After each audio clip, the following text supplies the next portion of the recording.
में फिर मुलाकात हो या ना हो, इसलिए पहले आपको 9 वर्ष की शुभकामना दे देते हैं। हमारे साथ जो साथी बैठे हुए हैं, मैं एक बार आपसे इनका परिचय कराना चाहता हूं। ये वो छात्र हैं जो इस पूरे आंदोलन में या तो इसके कोर डेलीगेशन के मेंबर हैं या स्वयं अनशन पर धरने पर बैठे रहे हैं गर्दनी बाग में, या जो लोग ये पिछले 3 दिन से जो सरकार से बातचीत करने का प्रयास शुरू किया है उसके सिग्नेटरी हैं। मैं एक ओर से चाहूँगा कि ये छात्र अपना परिचय दें, और कल ये वो नाम है जो कल की छात्र संसद में जिन लोगों का नाम वहाँ हजारों विद्यार्थियों के सामने सर्वसम्मति से तय किया गया कि आगे इस आंदोलन का नेतृत्व कोई कोचिंग संस्था का मालिक नहीं, कोई नेता नहीं, कोई जनसुराज नहीं, आगे इसका नेतृत्व ये बच्चे ही करेंगे, कल ये छात्र संसद में तय हुआ। तो सबसे पहले तो मैं अपने साथियों का जो छात्र संसद से चुनकर आए हैं और इस नेतृत्व को, इस आंदोलन को आगे नेतृत्व देंगे, मैं इनका धन्यवाद करता हूं। और मैं इनका परिचय कराऊं उससे पहले 2 मिनट में मैं कल की घटना के बारे में क्या हुआ और जितने तरह की उसमें बातें चल रही हैं, लोग बयानबाजी कर रहे हैं, उस पर मैं एक बार आपको स्पष्ट बताऊं। परसों ये प्रशासन को सूचित किया गया था कि छात्र, चूंकि गर्दनी बाग धरना स्थल पर जगह कम है, सब छात्र एक साथ बैठकर बात करना चाहते हैं, इसके लिए गांधी मैदान में गांधी मूर्ति के पास सारे छात्र एक साथ बैठेंगे। वहीं पर छात्र संसद में ये तय किया जाएगा कि आगे का रास्ता क्या होगा। सरकार का जो पहला कहना है कि हमने परमिशन नहीं दिया, ये बिल्कुल सरासर गलत है। परमिशन का कोई सवाल ही नहीं है।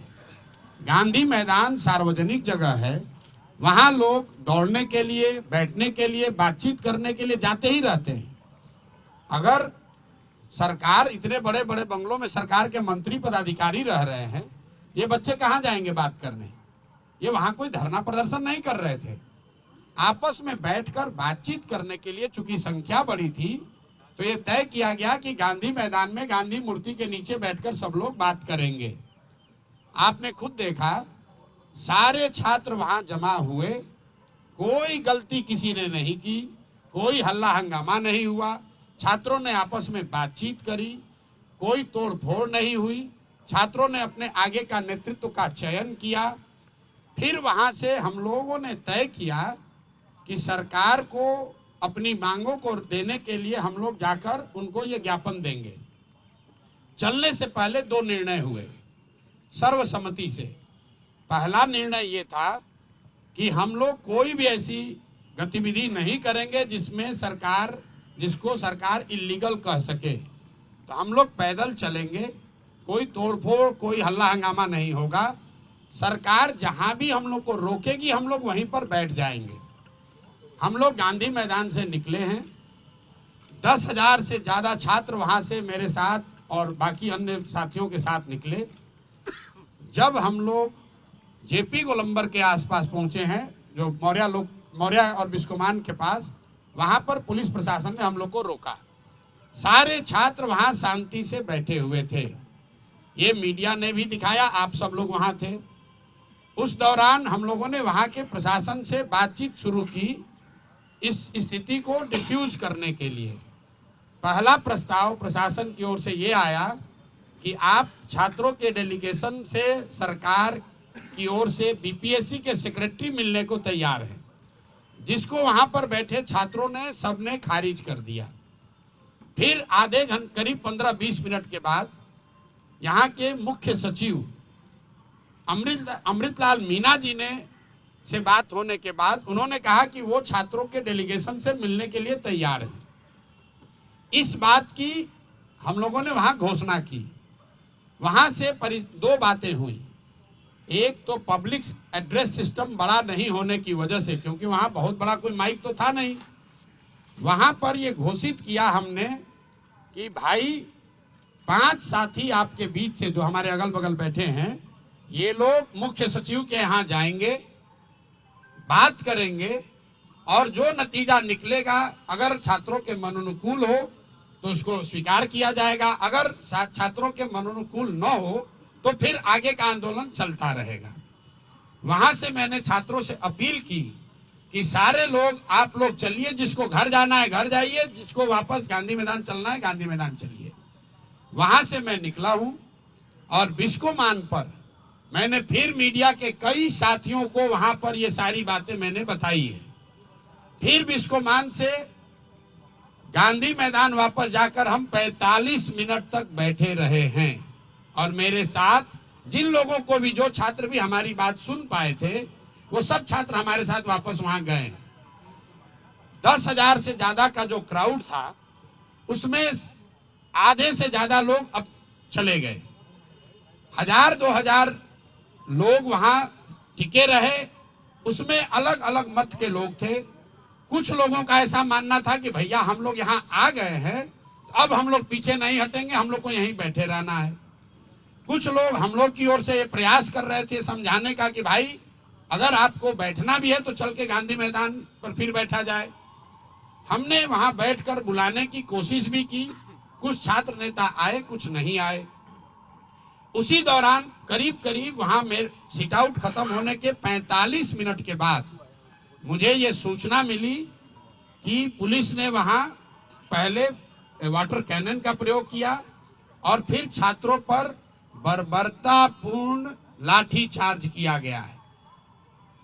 तो पहली बात मैं आपको क्लियर करना चाहता हूं, ये प्रशांत किशोर वहां से नहीं हटे हैं।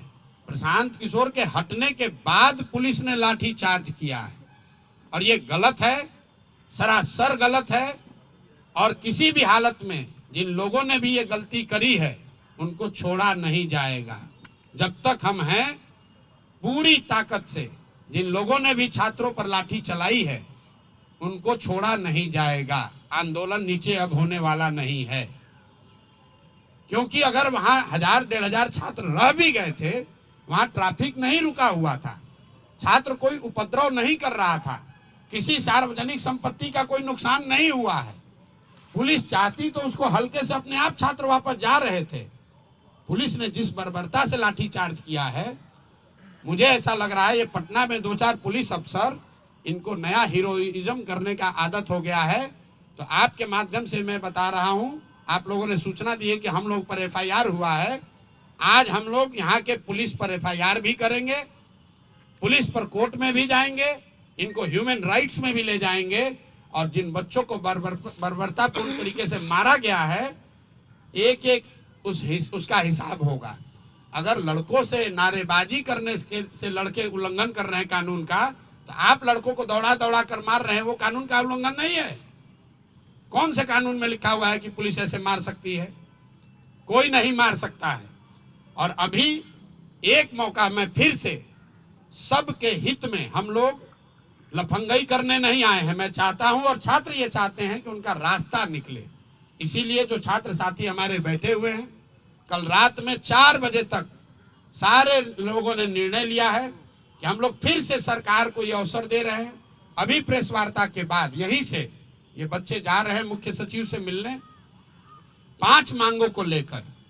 पहली मांग, जो छात्रों की सबसे बड़ी मांग है, कि री एग्जामिनेशन कराया जाए। दूसरी मांग, जो अनियमितता बीपीएससी परीक्षा को कंडक्ट करने में हुई है, उसकी एक न्यायिक या उच्च स्तरीय जांच होनी चाहिए। तीसरी मांग, सोनू यादव जो लड़का इस पूरे प्रकरण में जिसने आत्महत्या कर ली, उसके परिवार को कम से कम 10 लाख रुपए की आर्थिक सहायता मिलनी चाहिए। चौथी मांग, कि जिन लोगों पर, जिन बच्चों पर भी आपराधिक मुकदमे दर्ज किए गए हैं, कल लड़के जो अस्पताल में भर्ती हैं, सीटी स्कैन हो रहा है, उनका अल्ट्रासाउंड हो रहा है, उससे भी पुलिस वाले जाकर ओडी स्लिप पर साइन करवा रहे हैं ब्लैंक में, कि नामजद उनको करने के लिए। तो सारे बच्चों पर जो आपराधिक मुकदमे लगाए गए हैं उसको वापस लिए जाएं।